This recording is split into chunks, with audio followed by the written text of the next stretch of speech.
ও বান্দা, আমি তো রব্বুল আলামিন, কেন ভুলে গেছিস আমাকে? মা গাররাকা বিরাব্বিকাল কারীম, মা গাররাকা বিরাব্বিকাল কারীম।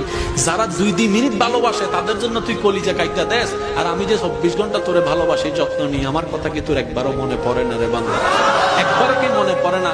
এই তুই ভুলে যাবি ব্যস্ততার ভিতরে, সেজন্য আমি সিস্টেম করে দিয়েছি অন্তত 5 ওয়াক্তে 5 বার মুয়াজ্জিনে যেন আজান দেয়। এই আজান শুনে যেন আমার কথাটা তুই একবার মনে হয়। সেই মুয়াজ্জিনে যদি ডাইরেক্ট হাইয়া আলাস সালাহ বলতো, তোর মনে হয়তো কোনো ঘাবড়াহট আসতো না, আকর্ষণ লাগতো না, তুই ভুলে যেতে পারোস আমার নাম। তুই যেন জাহান্নামে না যাস, সেজন্য আমি আল্লাহু আকবার দিয়ে আজান শুরু করেছি, যেন তুই বুঝতে পারোস মুয়াজ্জিন আমার পক্ষ থেকে তোকে ডাকতেছে। সুবহানাল্লাহ। ও বান্দা, মা গাররাকা বিরাব্বিকাল কারীম, আমি কি তোকে সকালে নাস্তার ব্যবস্থা করে দিই নেই? তোর বউয়ে, তোর মা, তোর বোনে হয়তো রান্না করেছে, রেডি করেছে, কিন্তু নাস্তার রিজিকটা তো আমি দিয়েছি, পাউরুটির রিজিক হওয়া তো আমি দিয়েছি, পানিটা তো আমি দিয়েছি, খাওয়ার নিয়ামত তো আমি দিয়েছি, পাকস্থলী তো আমি দিয়েছি, হজম শক্তি তো আমি করিয়েছি। বান্দা, সুবহানাল্লাহ।